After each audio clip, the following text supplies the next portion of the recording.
American Psycho by Bret Easton Ellis. April Fools. Abandon all hope ye who enter here is scrawled in blood-red lettering on the side of the chemical bank near the corner of 11th and 1st, and is in print large enough to be seen from the back seat of the cab as it lurches forward in the traffic, leaving Wall Street. And just as Timothy Price notices the words, "A bus pulls up," the advertisement for Les Miserables is on its side, blocking his view. But Price, who is with Pierce & Pierce in 26, doesn't seem to care, because he tells the driver he will give him $5 to turn up the radio, "Be My Baby" on WYNN, and the driver, black, not American, does so. "I'm resourceful," Price is saying. "I'm creative, I'm young, unscrupulous, highly motivated, highly skilled. In essence, what I'm saying is that society cannot afford to lose me. I'm an asset." Price calms down, continues to stare out the cab's dirty window, probably at the word "fear" sprayed in red graffiti on the side of a McDonald's on 4th and 7th. "I mean, the fact remains that no one gives a shit about their work. Everybody hates their job. I hate my job. You've told me you hate yours. What do? Go back to Los Angeles? Not an alternative. I didn't transfer from UCLA to Stanford to put up with this. I mean, am I alone in thinking we're not making enough money? Like in a movie, another bus appears. Another poster for Les Miserables replaces the word. Not the same bus, because someone has written the word "dyke" over Eponine's face. Tim blurts out, "I have a co-op here. I have a place in the Hamptons, for Christ's sakes." "Parents, guy. It's the parents." "I'm buying it from them. Will you fucking turn this up?" He snaps, but distractedly at the driver, the crystals still blaring from the radio. "It don't go up no higher," maybe the driver says. Timothy ignores him and irritably continues. "I could stay living in this city if they just installed Blaupunks in the cabs, maybe the ODM3 or Orchid 2 dynamic tuning systems." His voice softens here. "Either one. Hip, my friend, very hip." He takes off the expensive-looking Walkman from around his neck, still complaining. "I hate to complain, I really do. About the trash, the garbage, the disease, about how filthy this city really is, and you know, and I know that it is a sty."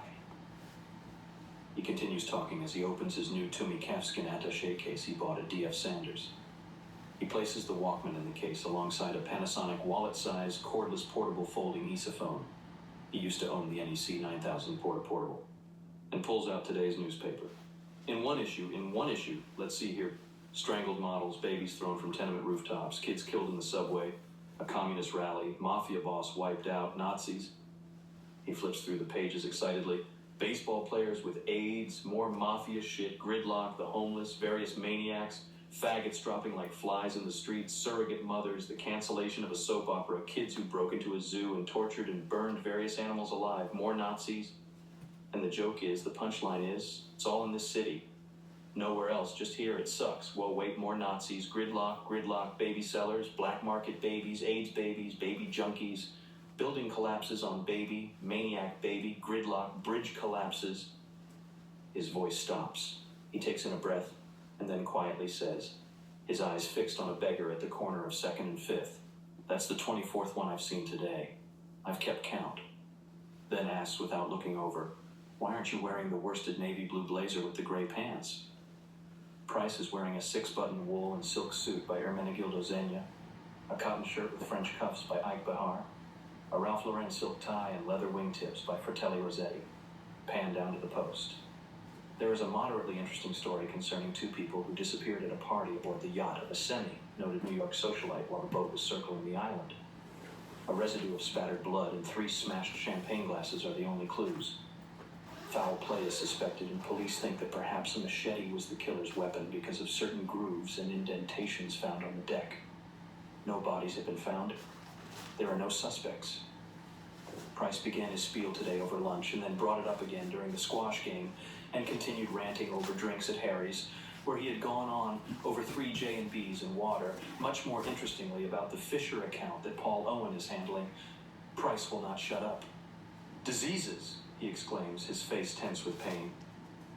"There's this theory out now that if you can catch the AIDS virus through having sex with someone who is infected, then you can also catch anything, whether it's a virus per se or not. Alzheimer's, muscular dystrophy, hemophilia, leukemia, anorexia, diabetes, cancer, multiple sclerosis, cystic fibrosis, cerebral palsy, dyslexia, for Christ's sakes. You can get dyslexia from pussy." I'm not sure, guy, but I don't think dyslexia is a virus. Oh, who knows? They don't know that. Prove it. Outside this cab on the sidewalks, black and bloated pigeons fight over scraps of hot dogs in front of a grazed papaya while transvestites idly look on, and a police car cruises silently the wrong way down a one-way street, and the sky is low and gray, and in a cab that's stopped in traffic across from this one, a guy who looks a lot like Luis Carruthers waves over at Timothy, and when Timothy doesn't return the wave, the guy, slicked back hair, suspenders, horn-rimmed glasses, realizes it's not who he thought it was and looks back at his copy of USA Today. Panning down to the sidewalk, there's an ugly old homeless bag lady holding a whip, and she cracks it at the pigeons who ignore it as they continue to peck and fight hungrily over the remains of the hot dogs, and the police car disappears into an underground parking lot.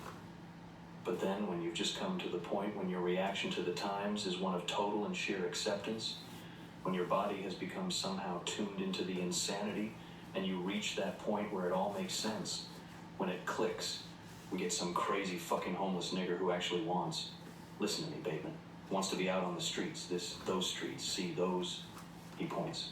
And we have a mayor who won't listen to her, a mayor who won't let the bitch have her way. Holy Christ, let the fucking bitch freeze to death, put her out of her own goddamn self-made misery, and look, you're back where you started, confused, fucked. Number 24, nope, 25. Who's going to be at Evelyn's? Wait, let me guess. He holds up a hand attached to an impeccable manicure. Ashley, Courtney, Muldwin, Marina, Charles. Am I right so far? Maybe one of Evelyn's artiste friends from, oh my god, the East Village. You know the type. The ones who ask Evelyn if she has a nice dry white Chardonnay. He slaps a hand over his forehead and shuts his eyes. And now he mutters, jaw clenched. I'm leaving. I'm dumping Meredith. She's essentially daring me to like her. I'm gone. Why did it take me so long to realize that she has all the personality of a goddamn game show host? 26, 27. I mean, I tell her I'm sensitive. I told her I was freaked out by the Challenger accident. What more does she want? I'm ethical, tolerant. I mean, I'm extremely satisfied with my life. I'm optimistic about the future. I mean, aren't you? Sure, but... And all I get is shit from her. 28, 29, holy shit, it's a goddamn cluster of worms. I tell you... He stops suddenly, as if exhausted, and turning away from another advertisement for Les Miserables, remembering something important, asks, did you read about the host from that game show on TV? He killed 2 teenage boys? Depraved faggot. Droll, really droll. Price waits for a reaction. There is none. Suddenly, Upper West Side. He tells the driver to stop on the corner of 81st and Riverside since the street doesn't go the right way. Don't bother going around, Price begins. Maybe I go other way around, the cab driver says. Do not bother. Then barely an aside, teeth gritted, unsmiling. Fucking nitwit. The driver brings the cab to a stop. 2 cabs behind this cab both blare their horns, then move on. Should we bring flowers? Nah.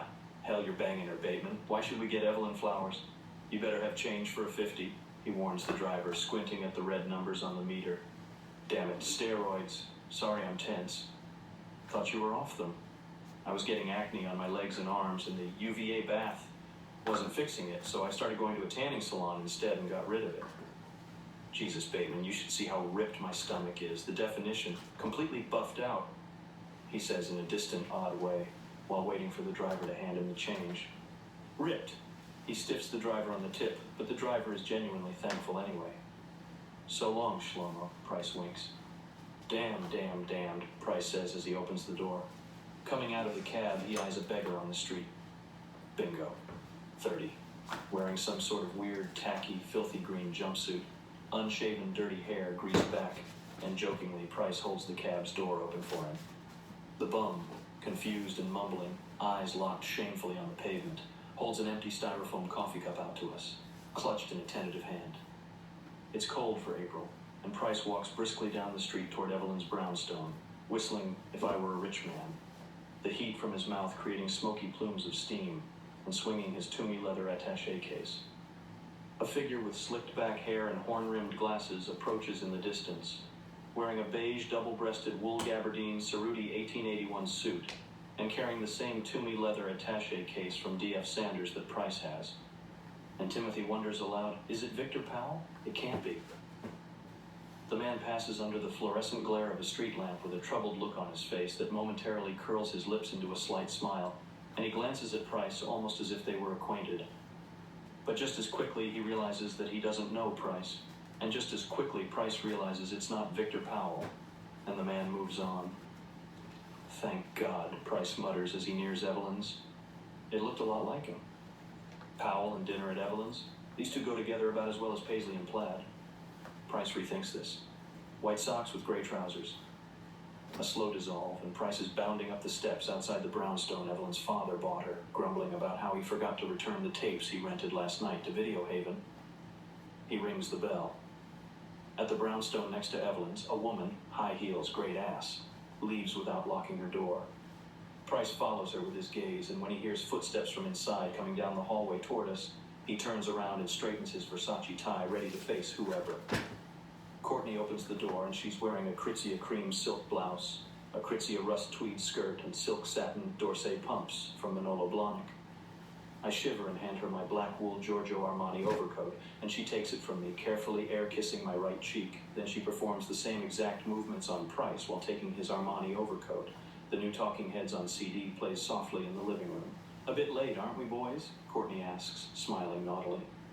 Inept Haitian cabbie, Price mutters, air-kissing Courtney back.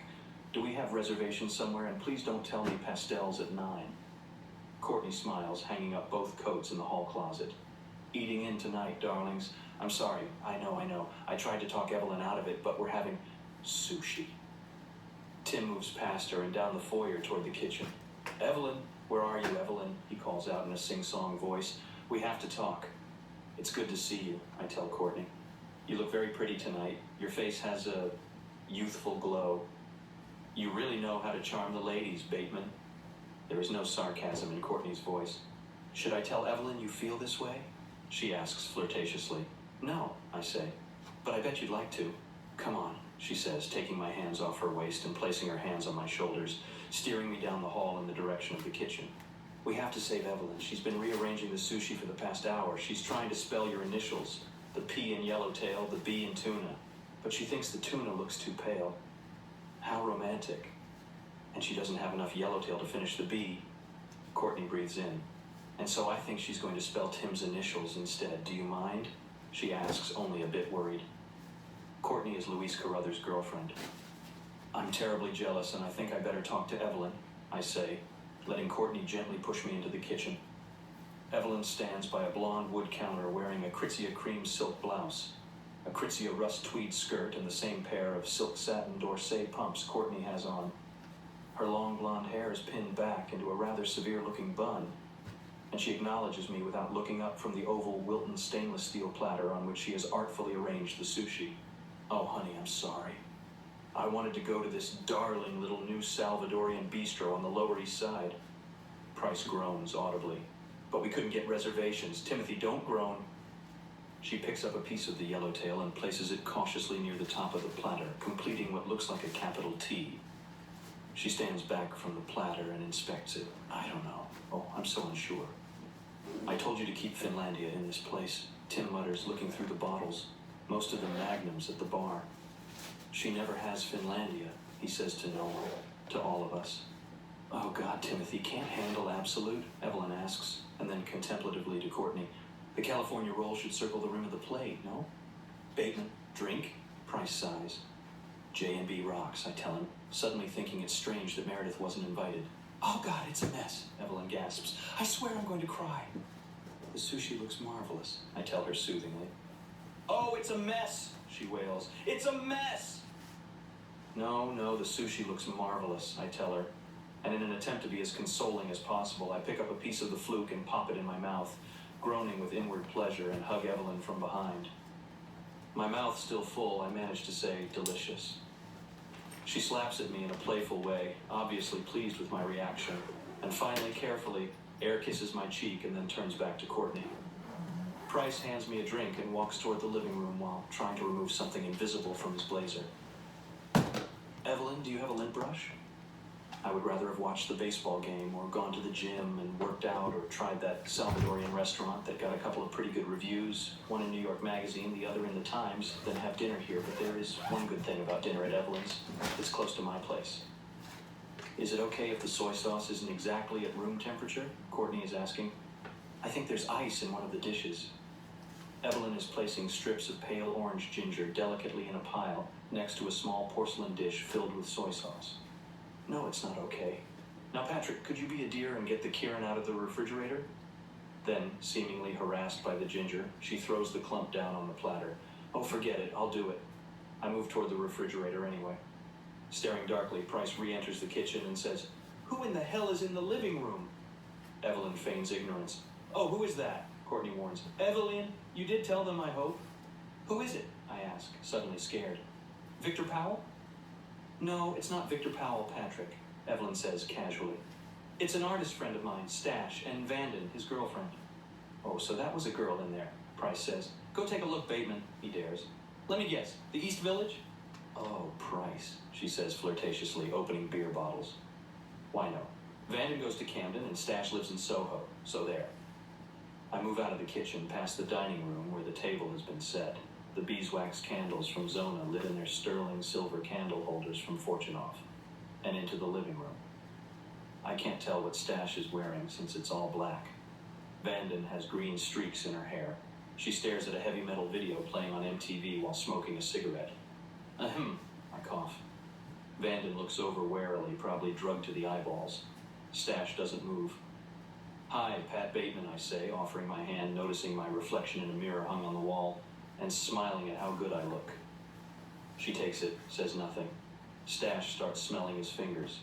Smash cut and I'm back in the kitchen. "Just get her out of there." Price is seething. "She's doped up watching MTV and I want to watch the goddamn McNeil Lehrer report." Evelyn is still opening large bottles of imported beer and absently mentions, "We've got to eat this stuff soon or else we're all going to be poisoned." "She's got a green streak in her hair," I tell them, "and she's smoking." "Bateman," Tim says, still glaring at Evelyn. "Yes," I say. "Timothy, you're a doofus." "Oh, leave Patrick alone," Evelyn says. "He's the boy next door, that's Patrick. You're not a doofus, are you, honey?" Evelyn is on Mars, and I move toward the bar to make myself another drink. "Boy next door."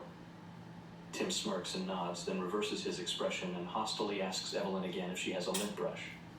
Evelyn finishes opening the Japanese beer bottles and tells Courtney to fetch Stash and Vanden.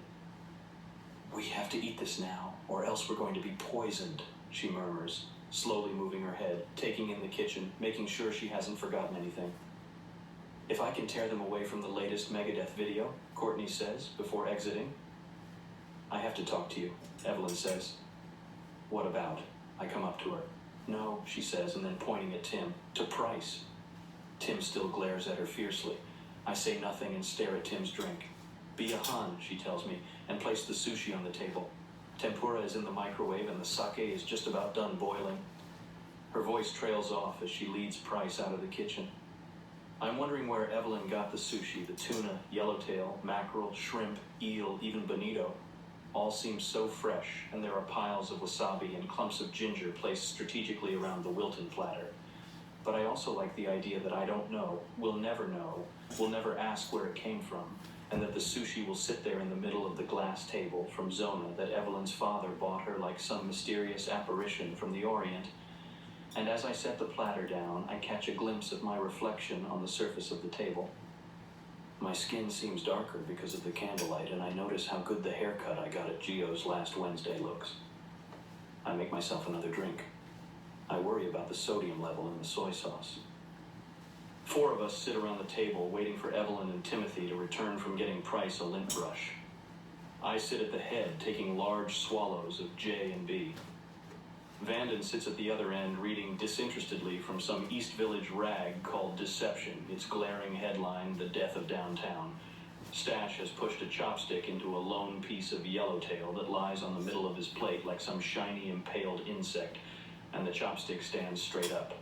Stash occasionally moves the piece of sushi around the plate with the chopstick, but never looks up toward either myself or Vanden or Courtney, who sits next to me sipping plum wine from a champagne glass. Evelyn and Timothy come back perhaps 20 minutes after we've seated ourselves, and Evelyn looks only slightly flushed. Tim glares at me as he takes the seat next to mine, a fresh drink in hand, and he leans over toward me, about to admit something, when suddenly Evelyn interrupts. "Not there, Timothy?" Then barely a whisper. "Boy, girl, boy, girl." She gestures toward the empty chair next to Vanden, Timothy shifts his glare to Evelyn and hesitantly takes the seat next to Vanden, who yawns and turns a page of her magazine. "Well, everybody," Evelyn says, smiling, pleased with the meal she has presented. "Dig in?" And then, after noticing the piece of sushi that Stash has pinned, he's now bent low over the plate, whispering at it. Her composure falters, but she smiles bravely and chirps. "Plum wine, anyone?" No one says anything until Courtney, who is staring at Stash's plate, lifts her glass uncertainly and says, trying to smile, "It's delicious, Evelyn." Stash doesn't speak, even though he is probably uncomfortable at the table with us since he looks nothing like the other men in the room. His hair isn't slicked back, no suspenders, no horn-rimmed glasses, the clothes black and ill-fitting, no urge to light and suck on a cigar, probably unable to secure a table at Camel's, his net worth a pittance. Still, his behavior lacks warrant, and he sits there as if hypnotized by the glistening piece of sushi, and just as the table is about to finally ignore him to look away and start eating, he sits up and loudly says, pointing an accusing finger at his plate, "It moved!" Timothy glares at him with a contempt so total that I can't fully equal it, but I muster enough energy to come close. Vanden seems amused, and so now, unfortunately, does Courtney, who I'm beginning to think finds this monkey attractive, but I suppose if I were dating Louise Carruthers, I might too. Evelyn laughs good-naturedly and says, "Oh, Stash, you are a riot," and then asks worriedly, "Tempura?" Evelyn is an executive at a financial services company, FYI. "I'll have some," I tell her, and I lift a piece of eggplant off the platter, though I won't eat it because it's fried. The table begins to serve themselves, successfully ignoring Stash. I stare at Courtney as she chews and swallows. Evelyn, in an attempt to start a conversation, says, after what seems like a long, thoughtful silence, "Vanden goes to Camden." "Oh, really?" Timothy asks icily. "Where is that?" "Vermont," Vanden answers without looking up from her paper. I look over at Stash to see if he's pleased with Vanden's casually blatant lie. But he acts as if he wasn't listening, as if he were in some other room or some punk rock club in the bowels of the city. But so does the rest of the table, which bothers me since I'm fairly sure we all know it's located in New Hampshire. "Where did you go?" Vanden sighs after it finally becomes clear to her that no one is interested in Camden.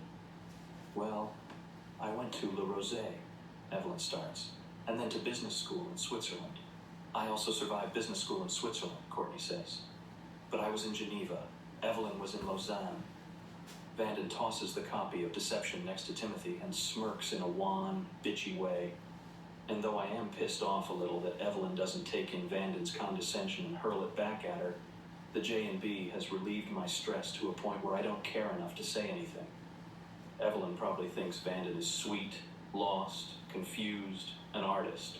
Price isn't eating, and neither is Evelyn. I suspect cocaine, but it's doubtful. While taking a large gulp from his drink, Timothy holds up the copy of Deception and chuckles to himself. "The death of downtown," he says, then pointing at each word in the headline, "Who gives a rat's ass?" I automatically expect Stash to look up from his plate, but he still stares at the lone piece of sushi, smiling to himself and nodding. "Hey," Vanden says as if she was insulted. "That affects us." "Oh, ho, ho," Tim says warningly. "That affects us? What about the massacres in Sri Lanka, honey? Doesn't that affect us too? What about Sri Lanka?" "Well, that's a cool club in the village," Vanden shrugs. "Yeah, that affects us too." Suddenly Stash speaks without looking up. "That's called the Tonka." He sounds pissed, but his voice is even and low, his eyes still on the sushi. "It's called the Tonka, not Sri Lanka, got it? The Tonka." Vanden looks down, then meekly says, "Oh. I mean, don't you know anything about Sri Lanka? About how the Sikhs are killing like tons of Israelis there?" Timothy goads her. "Doesn't that affect us? Kapamaki roll, anyone?" Evelyn cuts in cheerfully, holding up a plate. "Oh, come on, Price," I say. "There are more important problems than Sri Lanka to worry about. Sure, our foreign policy is important, but there are more pressing problems at hand." "Like what?" he asks, without looking away from Vanden. "By the way, why is there an ice cube in my soy sauce?" "No," I start hesitantly. "Well, we have to end apartheid for one, and slow down the nuclear arms race, stop terrorism and world hunger, ensure a strong national defense, prevent the spread of communism in Central America, work for a Middle East peace settlement, prevent U.S. military involvement overseas. We have to ensure that America is a respected world power. Now, that's not to belittle our domestic problems, which are equally important, if not more. Better and more affordable long-term care for the elderly, control and find a cure for the AIDS epidemic, clean up environmental damage from toxic waste and pollution, improve the quality of primary and secondary education, strengthen laws to crack down on crime and illegal drugs. We also have to ensure that college education is affordable for the middle class and protect Social Security for senior citizens, plus conserve natural resources and wilderness areas and reduce the influence of political action committees. The table stares at me uncomfortably, even Stash, but I'm on a roll. But economically, we're still a mess. We have to find a way to hold down the inflation rate and reduce the deficit. We also need to provide training and jobs for the unemployed, as well as protect existing American jobs from unfair foreign imports. We have to make America the leader in new technology. At the same time, we need to promote economic growth and business expansion, and hold the line against federal income taxes, and hold down interest rates while promoting opportunities for small businesses and controlling mergers and big corporate takeovers. Price nearly spits up his absolute after this comment, but I try to make eye contact with each one of them, especially Vanden, who, if she got rid of the green streak and the leather and got some color, maybe joined an aerobics class, slipped on a blouse, something by Laura Ashley, might be pretty. But why does she sleep with Stash? He's lumpy and pale and has a bad cropped haircut and is at least 10 pounds overweight. There's no muscle tone beneath the black t-shirt. But we can't ignore our social needs either. We have to stop people from abusing the welfare system. We have to provide food and shelter for the homeless and oppose racial discrimination and promote civil rights while also promoting equal rights for women, but change the abortion laws to protect the right to life, yet still somehow maintain women's freedom of choice. We also have to control the influx of illegal immigrants. We have to encourage a return to traditional moral values and curb graphic sex and violence on TV and movies and popular music everywhere. Most importantly, we have to promote general social concern and less materialism in young people. I finish my drink. The table sits facing me in total silence. Courtney's smiling and seems pleased. Timothy just shakes his head in bemused disbelief. Evelyn is completely mystified by the turn the conversation has taken, and she stands unsteadily and asks if anyone would like dessert. I have sorbet, she says as if in a daze. Kiwi, carambola, cherimoya, cactus fruit, and oh, what is that? She stops her zombie monotone and tries to remember the last flavor. Oh yes, Japanese pear. Everyone stays silent. Tim quickly looks over at me. I glance at Courtney, then back at Tim, then at Evelyn. Evelyn meets my glance, then worriedly looks over at Tim. I also look over at Tim, then at Courtney, and then at Tim again, who looks at me once more before answering slowly, unsurely. Cactus pear. Cactus fruit, Evelyn corrects. I look suspiciously over at Courtney, and after she says cherimoya, I say kiwi. And then Vanden says kiwi also, and Stash says quietly, but enunciating each syllable very clearly, chocolate chip. The worry that flickers across Evelyn's face when she hears this is instantaneously replaced by a smiling and remarkably good-natured mask, and she says, "Oh, Stash, you know I don't have chocolate chip." Though admittedly that's pretty exotic for a sorbet. I told you I have cherimoya, cactus pear, cactus fruit. I know. I heard you, he says, waving her off. Surprise me. Okay, Evelyn says. Courtney, would you like to help? Of course. Courtney gets up and I watch as her shoes click away into the kitchen. No cigars, boys, Evelyn calls out. Wouldn't dream of it, Price says, putting a cigar back into his coat pocket. Stash is still staring at the sushi with an intensity that troubles me, and I have to ask him, hoping he will catch my sarcasm. Did it, move again or something? Vanden has made a smiley face out of all the discs of California roll she piled onto her plate, and she holds it up for Stash's inspection and asks, Rex? Cool, Stash grunts. Evelyn comes back with the sorbet and Odeon margarita glasses and an unopened bottle of Glenfiddich, which remains unopened while we eat the sorbet. Courtney has to leave early to meet Luis at a company party at Bedlam, a new club in Midtown. Stash and Vanden depart soon after to go score something somewhere in Soho. I am the only one who saw Stash take the piece of sushi from his plate and slip it into the pocket of his olive green leather bomber jacket. When I mention this to Evelyn, while she loads the dishwasher, she gives me a look so hateful that it seems doubtful we will have sex later on tonight. But I stick around anyway, so does Price. He is now lying on a late 18th century Aubusson carpet, drinking espresso from a Cerulean coffee cup on the floor of Evelyn's room. I'm lying on Evelyn's bed holding a tapestry pillow from Jenny B. Goode, nursing a cranberry and absolute. Evelyn sits at her dressing table brushing her hair, a Ralph Lauren green and white striped silk robe draped over a very nice body, and she's gazing at her reflection in the vanity mirror. Am I the only one who grasped the fact that Stash assumed his piece of sushi was, I cough, then resume, a pet? Please stop inviting your artiste friends over, Tim says tiredly. I'm sick of being the only one at dinner who hasn't talked to an extraterrestrial. It was only that once, Evelyn says, inspecting a lip, lost in her own placid beauty. And at Odeon, no less, Price mutters. I vaguely wonder why I wasn't invited to Odeon for the artist dinner. Had Evelyn picked up the tab? Probably. And I suddenly picture a smiling Evelyn, secretly morose, sitting at a whole table of Stash's friends, all of them constructing little log cabins with their French fries or pretending their grilled salmon was alive and moving the piece of fish around the table. The fish conversing with each other about the art scene, new galleries, maybe even trying to fit the fish into the log cabin made of French fries. If you remember well enough, I hadn't seen one either, Evelyn says. No, but Bateman's your boyfriend, so that counted. Price guffaws, and I toss the pillow at him. He catches it, then throws it back at me. Leave Patrick alone. He's the boy next door, Evelyn says, rubbing some kind of cream into her face. You're not an extraterrestrial, are you, honey? Should I even dignify that question with an answer? I sigh. Oh, baby. She pouts into the mirror, looking at me in its reflection. I know you're not an extraterrestrial. Relief, I mutter to myself. No, but Stash was there at Odeon that night, Price continues. And then looking over at me. At Odeon, are you listening, Bateman? No, he wasn't, Evelyn says. Oh, yes, he was, but his name wasn't Stash last time. It was Horseshoe or Magnet or Lego or something equally adult. Price sneers. I forget. Timothy, what are you going on about? Evelyn asks tiredly. I'm not even listening to you. She wets a cotton ball, wipes it across her forehead. No, we were at Odeon. Price sits up with some effort. And don't ask me why, but I distinctly remember him ordering the tuna cappuccino. Carpaccio, Evelyn corrects. No, Evelyn dear, love of my life, I distinctly remember him ordering the tuna cappuccino, Price says, staring up at the ceiling.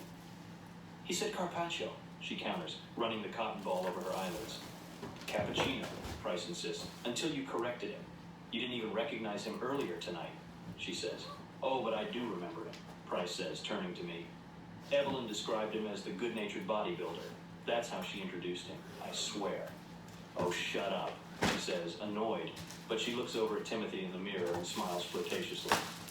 I mean, I doubt Stash makes the society pages of Dublin, which I thought was your criterion for choosing friends, Price says, staring back, grinning at her in his wolfish, lewd way. I concentrate on the absolute and cranberry I'm holding, and it looks like a glass full of thin, watery blood with ice and a lemon wedge in it. What's going on with Courtney and Louise? I ask, hoping to break their gaze.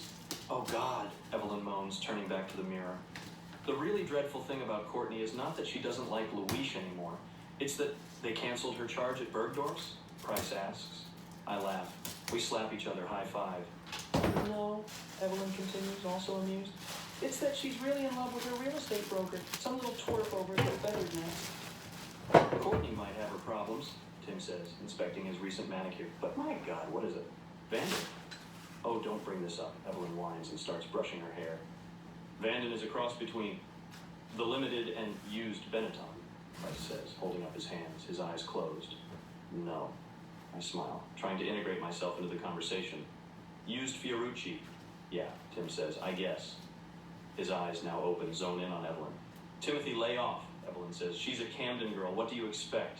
Oh, God, Timothy moans. I am so sick of hearing Camden girl problems. Oh, my boyfriend, I love him, but he loves someone else. And oh, how I longed for him, and he ignored me and blah, blah, blah, blah, blah. God, how boring. College kids, it matters, you know? It's sad, right, Bateman? Yeah, matters, sad. See, Bateman agrees with me, Price says smugly. Oh, he does not. With a Kleenex, Evelyn wipes off whatever she rubbed on. Patrick is not a cynic, Timothy. He's the boy next door, aren't you, honey? No, I'm not, I whisper to myself. I'm a fucking evil psychopath. Oh, so what? Evelyn sighs. She's not the brightest girl in the world. Ha! Understatement of the century, Price cries out. But Stash isn't the brightest guy either. Perfect couple. Did they meet on Love Connection or something? Leave them alone, Evelyn says. Stash is talented, and I'm sure we're underestimating Vanden. This is a girl. Price turns to me. Listen, Bateman, this is a girl. Evelyn told me this. This is a girl who rented High Noon because she thought it was a movie about, he gulps, marijuana farmers. It just hit me, I say. But have we deciphered what Stash, I assume he has a last name, but don't tell me, I don't want to know, Evelyn, does for a living? First of all, he's perfectly decent and nice, Evelyn says in his defense. The man asked for chocolate chip sorbet, for Christ's sakes, Timothy wails, disbelieving. What are you talking about? Evelyn ignores this, pulls off her Tina Chow earrings. He's a sculptor, she says tersely. Oh, bullshit, Timothy says. I remember talking to him at Odeon. He turns to me again. This was when he ordered the tuna cappuccino, and I'm sure if left unattended would have ordered the salmon olay, and he told me he did parties. So that technically makes him, I don't know, correct me if I'm wrong, Evelyn, a caterer. He's a caterer, Price cries out. Not a fucking sculptor. Oh gosh, calm down, Evelyn says, rubbing more cream into her face. That's like saying you're a poet. Timothy is drunk, and I'm beginning to wonder when he will vacate the premises. Well, Evelyn begins, I've been known to... You're a fucking word processor, Tim blurts out. He walks over to Evelyn and bows next to her, checking out his reflection in the mirror. Have you been gaining weight, Tim? Evelyn asks thoughtfully. She studies Tim's head in the mirror and says, Your face looks rounder. Timothy, in retaliation, smells Evelyn's neck and says, What is that fascinating odor? Obsession. Evelyn smiles flirtatiously, gently pushing Timothy away. It's obsession. Patrick, get your friend away from me. No, wait, Timothy says, sniffing loudly. It's not obsession, it's... And then with a face twisted in mock horror, it's... Oh my God, it's QT instant. Evelyn pauses and considers her options. She inspects Price's head one more time. Are you losing your hair? Evelyn, Tim says. Don't change the subject, but... And then genuinely worried. Now that you mention it, too much gel? Concerned, he runs a hand over it. Maybe, Evelyn says. Now make yourself useful and do sit down. Well, at least it's not green, and I haven't tried to cut it with a butter knife, Tim says, referring to Vanden's dye job and Stash's admittedly cheap, bad haircut. A haircut that's bad because it's cheap. Are you gaining weight? Evelyn asks more seriously this time. Jesus, Tim says, about to turn away, offended. No, Evelyn, your face definitely looks rounder, Evelyn says, less chiseled. I don't believe this. Tim again. He looks deep into the mirror. She continues brushing her hair, but the strokes are less definite because she's looking at Tim.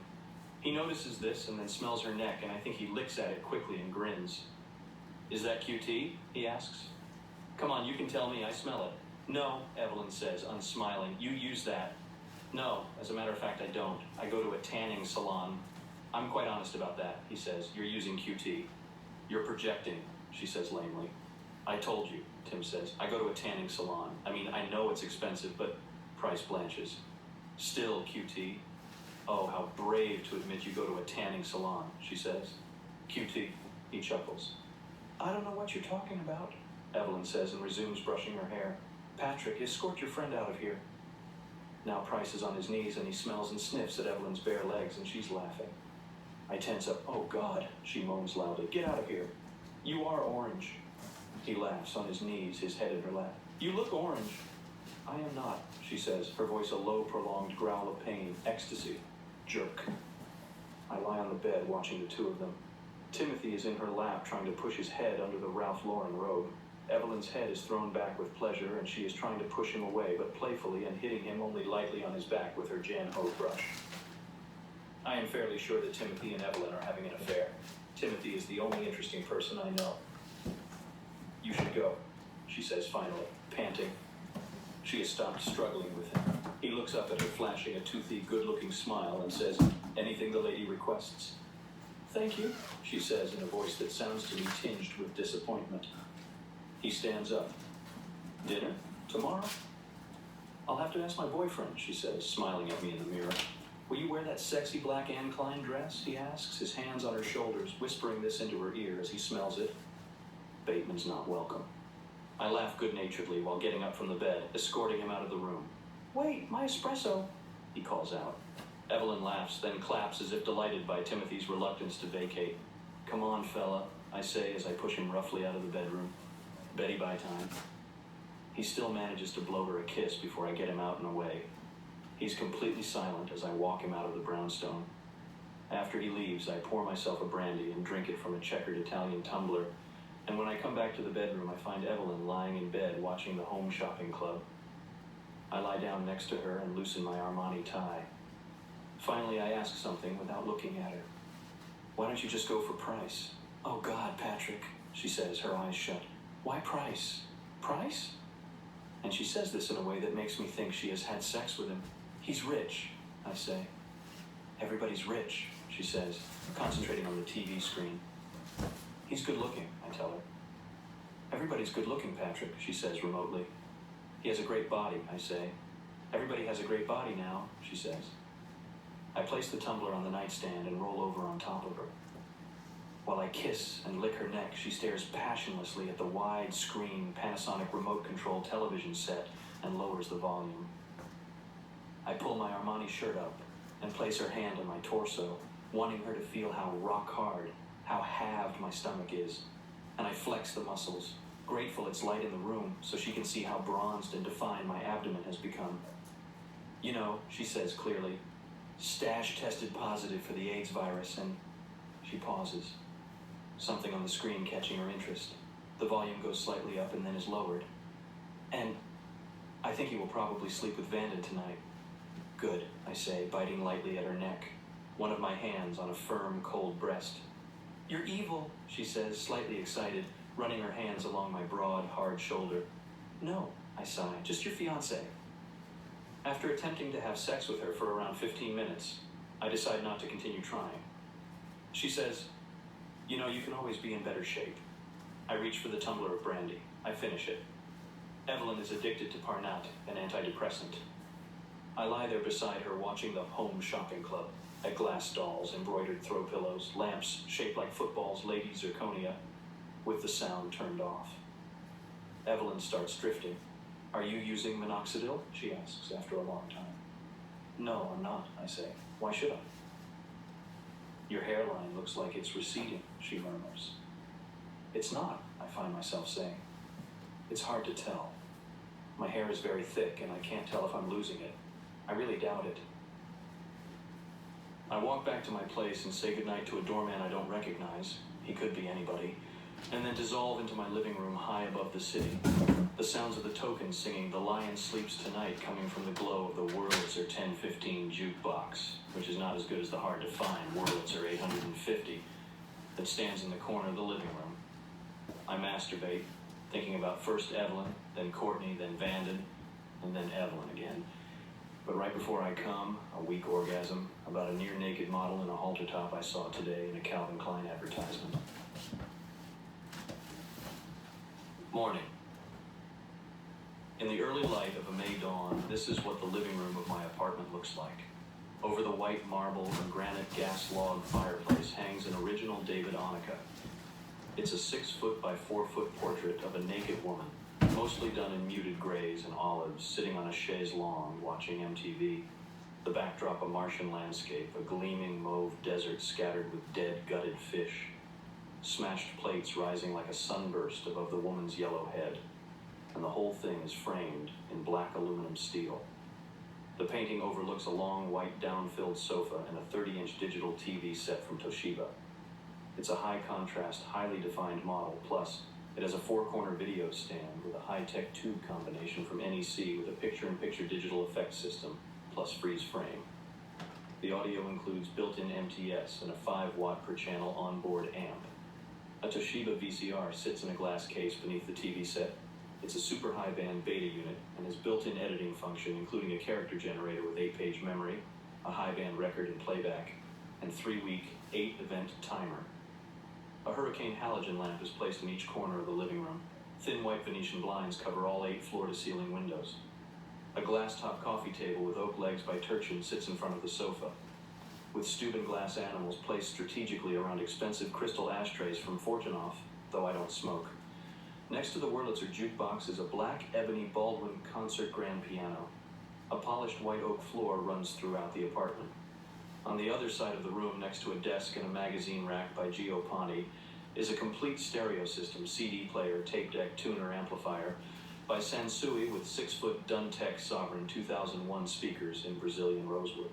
A down-filled futon lies on an oak wood frame in the center of the bedroom.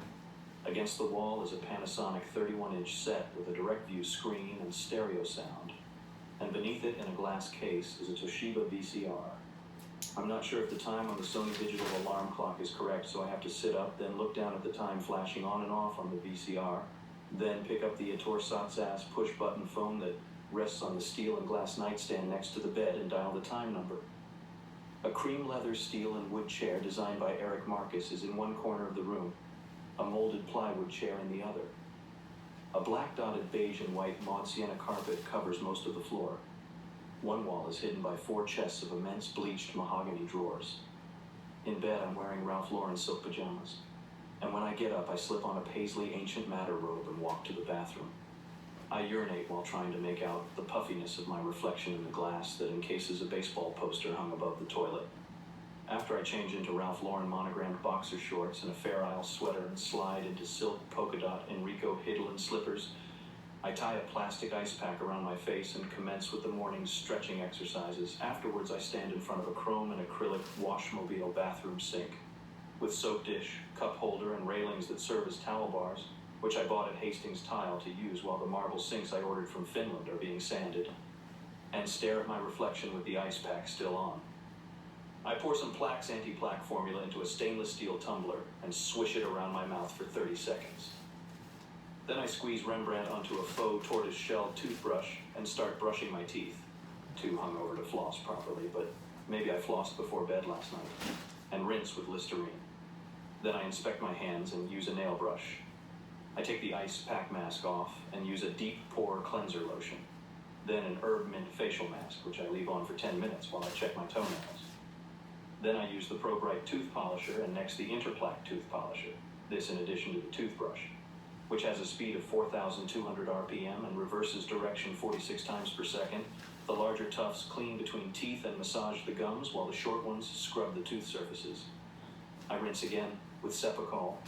I wash the facial massage off with a spearmint face scrub. The shower has a universal all-directional shower head that adjusts within a 30-inch vertical range. It's made from Australian gold black brass and covered with a white enamel finish. In the shower, I use first a water-activated gel cleanser, then a honey almond body scrub, and on the face, an exfoliating gel scrub.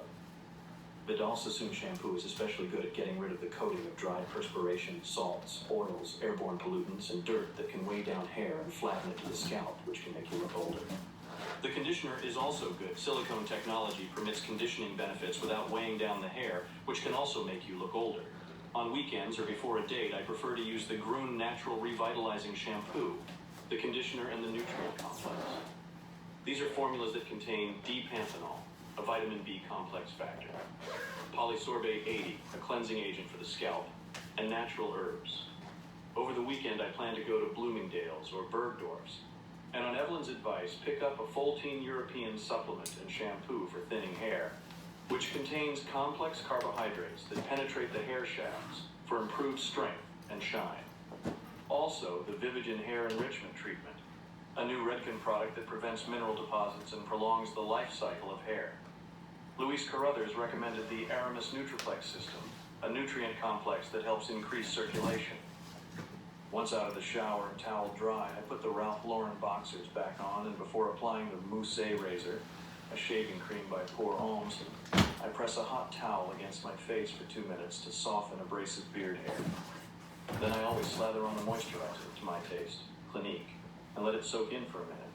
You can rinse it off or keep it on and apply a shaving cream over it, preferably with a brush, which softens the beard as it lifts the whiskers, which I've found makes removing the hair easier. It also helps prevent water from evaporating and reduces friction between your skin and the blade. Always wet the razor with warm water before shaving and shave in the direction the beard grows, pressing gently on the skin. Leave the sideburns and chin for last, since these whiskers are tougher and need more time to soften. Rinse the razor and shake off any excess water before starting. Afterwards, splash cool water on the face to remove any trace of lather. You should use an aftershave lotion with little or no alcohol. Never use cologne on your face, since the high alcohol content dries your face out and makes you look older. One should use an alcohol-free antibacterial toner with a water-moistened cotton ball to normalize the skin. Applying a moisturizer is the final step. Splash on water before applying an emollient lotion to soften the skin and seal in the moisture. Next, apply Gel Apaisant, also made by Pour Homme, which is an excellent soothing skin lotion. If the face seems dry and flaky, which makes it look dull and older, use a clarifying lotion that removes flakes and uncovers fine skin. It can also make your tan look darker. Then apply an anti-aging eye balm, Baume des Yeux, followed by a final moisturizing, protective lotion. A scalp programming lotion is used after I towel my hair dry. I also lightly blow dry the hair to give it body and control, but without stickiness. And then add more of the lotion, shaping it with a Kent natural bristle brush, and finally slick it back with a wide-toothed comb. I pull the Fair Isle sweater back on and re-slip my feet into the polka dot silk slippers, then head into the living room and put the new talking heads in the CD player. But it starts to digitally skip, so I take it out and put in a CD laser lens cleaner. The laser lens is very sensitive and subject to interference from dust or dirt or smoke or pollutants or moisture, and a dirty one can inaccurately read CDs, making for false starts, inaudible passages, digital skipping, speed changes, and general distortion. The lens cleaner has a cleaning brush that automatically aligns with the lens, then the disc spins to remove residue and particles. When I put the Talking Head CD back in, it plays smoothly. I retrieve the copy of USA Today that lies in front of my door in the hallway, and bring it with me into the kitchen, where I take 2 Advil, a multivitamin, and a potassium tablet, washing them down with a large bottle of Evian water, since the maid, an elderly Chinese woman, forgot to turn the dishwasher on when she left yesterday. And then I have to pour the grapefruit lemon juice into a St. Remy wine glass I got from Baccarat. I check the neon clock that hangs over the refrigerator to make sure I have enough time to eat breakfast unhurriedly. Standing at the island in the kitchen, I eat kiwi fruit and a sliced Japanese apple pear. They cost $4 each at Gristedes, out of aluminum storage boxes that were designed in West Germany. I take a bran muffin, a decaffeinated herbal tea bag, and a box of oat bran cereal from one of the large glass front cabinets that make up most of an entire wall in the kitchen, complete with stainless steel shelves and sand-blasted wire glass. It is framed in a metallic dark gray blue. I eat half of the bran muffin after it's been microwaved and lightly covered with a small helping of apple butter. A bowl of oat bran cereal with wheat germ and soy milk follows. Another bottle of Evian water and a small cup of decaf tea after that. Next to the Panasonic bread baker and the Sultan pop-up coffee maker is the Cremina Sterling silver espresso maker, which is, oddly, still warm, that I got at Hammacher Schlemmer. The thermal insulated stainless steel espresso cup and the saucer and spoon are sitting by the sink stained. And the Sharp Model R1810 at Carousel. 2 microwave oven with revolving turntable, which I use when I heat up the other half of the bran muffin. Next to the Sultan Sonata toaster and the Cuisinart Little Pro food processor and the Acme Supreme juicerator and the Cordially Yours liqueur maker stands the heavy gauge stainless steel 2 1/2 quart tea kettle, which whistles tea for 2 when the water is boiling. And with it I make another small cup of the decaffeinated apple cinnamon tea. For what seems like a long time, I stare at the Black & Decker handy knife that lies on the counter next to the sink, plugged into the wall. It's a slicer peeler with several attachments, a serrated blade, a scalloped blade, and a rechargeable handle. The suit I wear today is from Alan Flusser. It's an 80s draped suit, which is an updated version of the 30s style.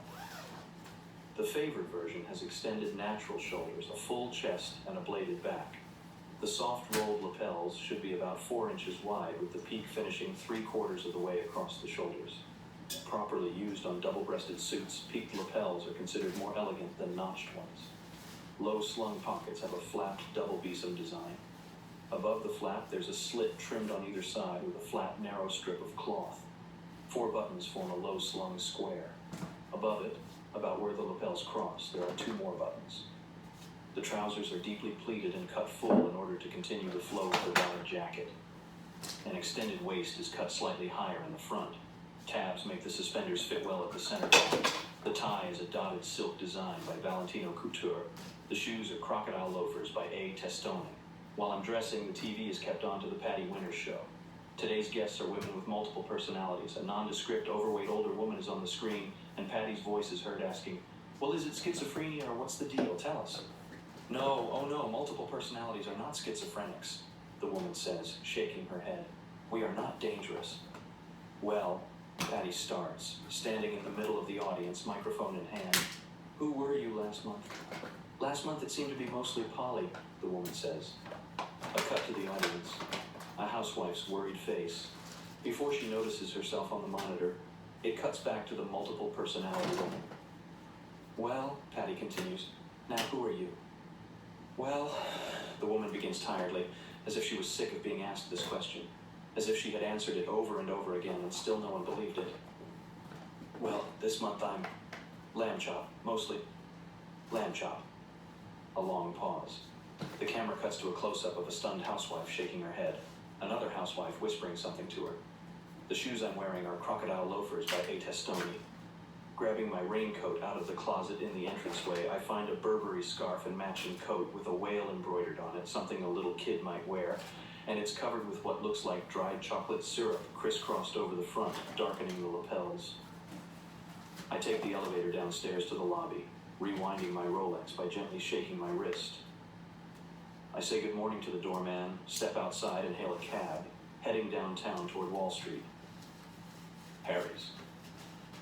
Price and I walk down Hanover Street in the darkest moments of twilight and, as if guided by radar, move silently toward Harry's. Timothy hasn't said anything since we left P&P. He doesn't even comment on the ugly bum that crouches beneath a dumpster off Stone Street, though he does manage a grim wolf whistle toward a woman. Big tits, blonde, great ass, high heels, heading toward Water Street. Price seems nervous and edgy, and I have no desire to ask him what's wrong. He's wearing a linen suit by Canale Milano, a cotton shirt by Ike Behar, a silk tie by Bill Blass, and cap-toed leather lace-ups from Brooks Brothers. I'm wearing a lightweight linen suit with pleated trousers, a cotton shirt, a dotted silk tie, all by Valentino Couture, and perforated cap-toed leather shoes by Alan Edmonds. Once inside Harry's, we spot David Van Patten and Craig McDermott at a table up front. Van Patten is wearing a double-breasted wool and silk sport coat, button-fly wool and silk trousers with inverted pleats by Mario Valentino, a cotton shirt by Gitman Brothers, a polka-dot silk tie by Bill Blass, and leather shoes from Brooks Brothers. McDermott is wearing a woven linen suit with pleated trousers, a button-down cotton and linen shirt by Basil, a silk tie by Joseph Aboud, and ostrich loafers from Susan Bennis Warren Edwards. The two are hunched over the table, writing on the backs of paper napkins, a scotch and a martini placed respectively in front of them. They wave us over. Price throws his Toomey leather attaché case on an empty chair and heads toward the bar. I call out to him for a J&B on the rocks, then sit down with Van Patten and McDermott. "Hey, Bateman," Craig says in a voice that suggests this is not his first martini. "Is it proper to wear tasseled loafers with a business suit or not? Don't look at me like I'm insane." "Oh shit, don't ask Bateman," Van Patten moans, waving a gold cross pen in front of his face, absently sipping from the martini glass. "Van Patten," Craig says. "Yeah?" McDermott hesitates, then says, "Shut up," in a flat voice. "What are you screwballs up to?" I spot Luis Carruthers standing at the bar next to Price, who ignores him utterly. Carruthers is not dressed well. A 4-button, double-breasted wool suit, I think by Chaps, a striped cotton shirt and a silk bow tie, plus horn-rimmed eyeglasses by Oliver Peoples. "Bateman, we're sending these questions into GQ," Van Patten begins. Luis spots me, smiles weakly, then, if I'm not mistaken, blushes and turns back to the bar. Bartenders always ignore Luis for some reason. We have this bet to see which one of us will get in the question and answer column first.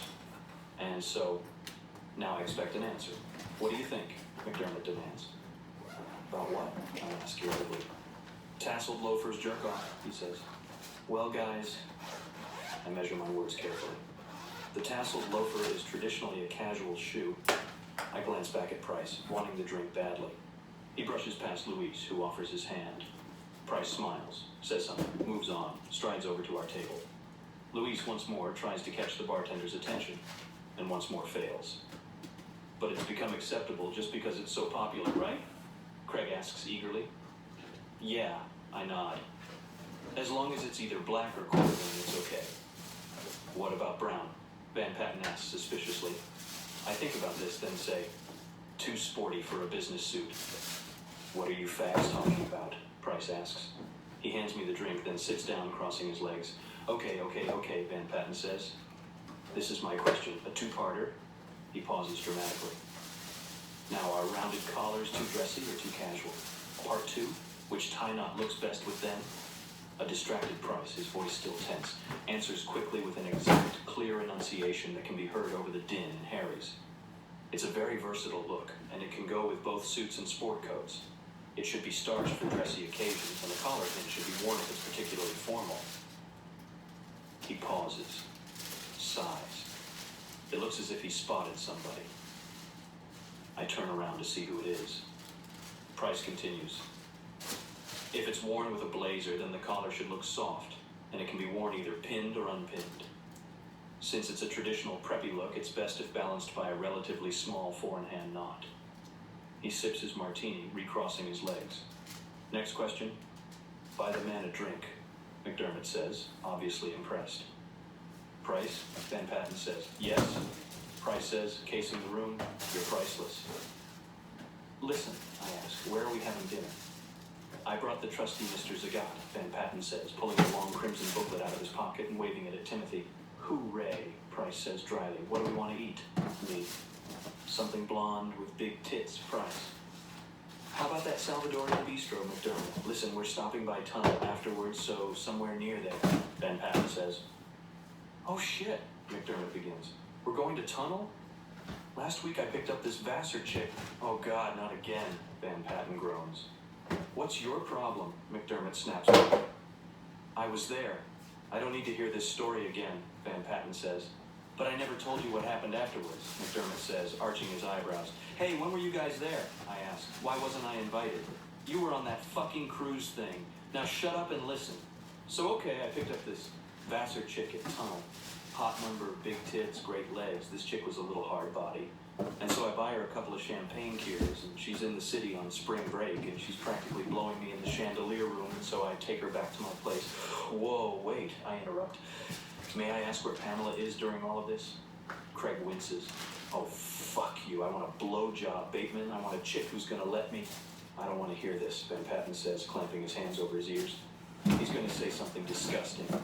You prude, McDermott sneers. Listen, we're not gonna invest in a co-op together or jet down to St. Bart's. I just want some chick whose face I can sit on for 30, 40 minutes. I throw my swizzle stick at him. Anyway, so we're back at my place, and listen to this. He moves in closer to the table. She's had enough champagne by now to get a fucking rhino tipsy, and get this, she let you fuck her without a condom? One of us asks. McDermott rolls his eyes up. This is a Vassar girl. She's not from Queens. Price taps me on the shoulder. What does that mean? Anyway, listen, McDermott says. She would... Are you ready? He pauses dramatically. She would only give me a handjob, and get this. She kept her glove on. He sits back in his chair and sips his drink in a smug, satisfied sort of way. We all take this in solemnly. No one makes fun of McDermott's revelatory statement or of his inability to react more aggressively with this chick. No one says anything, but we are all thinking the same thought. Never pick up a Vassar girl. What you need is a chick from Camden, Van Patten says, after recovering from McDermott's statement. Oh, great, I say. Some chick who thinks it's okay to fuck her brother. Yeah, but they think AIDS is a new band from England, Price points out. Where's dinner? Van Patten asks, absently studying the question scrawled on his napkin. Where the fuck are we going? It's really funny that girls think guys are concerned with that, with diseases and stuff, Van Patten says, shaking his head. I'm not going to wear a fucking condom, McDermott announces. I have read this article I've Xeroxed, Van Patten says, and it says our chances of catching that are like 0.000 decimal percentage or something. And this no matter what kind of scumbag, slut bucket, horn dog chick we end up boffing. Guys just cannot get it. Well, not white guys. This girl was wearing a fucking glove, Price asks, still shocked. A glove? Jesus, why didn't you just jerk off instead? Listen, the dick also rises, Van Patten says. Faulkner. Where did you go to college? Price asks. Pine Manor? Men, I announce. Look who approaches. Who? Price won't turn his head. Hint, I say. Biggest weasel at Drexel Burnham Lambert. Connolly, Price guesses. Hello, Preston, I say, shaking Preston's hand. Fellows, Preston says, standing over the table, nodding to everyone. I'm sorry about not making dinner with you guys tonight. Preston is wearing a double-breasted wool suit by Alexander Julian, a cotton shirt and a silk Perry Ellis tie. He bends down, balancing himself by putting a hand on the back of my chair. I feel really bad about canceling, but commitments, you know. Price gives me an accusatory look and mouths, was he invited? I shrug and finish what's left of the J&B. What did you do last night? McDermott asks, and then, nice threads. Who did he do last night? Van Patten corrects. No, Preston says. Very respectable, decent evening. No babes, no blow, no brew. Went to the Russian tea room with Alexandra and her parents. She calls her father. Get this, Billy. But I'm so fucking tired and only one stole it. He takes off his glasses, Oliver Peoples of course, and yawns, wiping them clean with an Armani handkerchief. I'm not sure, but I think our, weird Orthodox waiter dropped some acid in the borscht. I'm so fucking tired. What are you doing instead? Price asks, clearly uninterested. Have to return these videos, Vietnamese with Alexandra, a musical, Broadway, something British, Preston says, scanning the room. Hey, Preston, Van Patten says, we're going to send in the GQ questions. You got one? Oh, yeah, I've got one, Preston says. Okay, so when wearing a tuxedo, how do you keep the front of your shirt from riding up? Van Patten and McDermott sit silently for a minute before Craig, concerned and his brow creased in thought, says, that's a good one. Hey, Price, Preston says, do you have one? Yeah, Price sighs.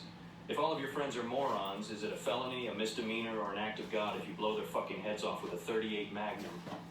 Not GQ material, McDermott says. Try Soldier of Fortune. Or Vanity Fair, Van Patten. Who is that? Price asks, staring over at the bar. Is that Reed Robeson? And by the way, Preston, you simply have a tab with a buttonhole sewn into the front of the shirt, which can then be attached by a button to your trousers. And make sure that the stiff pleated front of the shirt doesn't extend below the waistband of your trousers, or it will rise up when you sit down now. Is that jerk Reed Robeson? It looks a hell of a lot like him. Stunned by Price's remarks, Preston slowly turns around, still on his haunches, and after he puts his glasses back on, squints over at the bar. No, that's Nigel Morrison. Ah, Price exclaims. One of those young British faggots serving internship at... How do you know he's a faggot? I ask him. They're all faggots. Price shrugs. The British. How would you know, Timothy? Van Patten grins. I saw him fuck Bateman up the ass in the men's room at Morgan Stanley, Price says. I sigh and ask Preston, where is Morrison interning? I forget, Preston says, scratching his head. Lazard? Where? McDermott presses. First Boston, Goldman. I'm not sure, Preston says. Maybe Drexel. Listen, he's just an assistant corporate finance analyst, and his ugly black-toothed girlfriend is in some dinky rat hole doing leverage buyouts. Where are we eating? I ask, my patience at an all-time low. We need to make a reservation. I'm not standing at some fucking bar.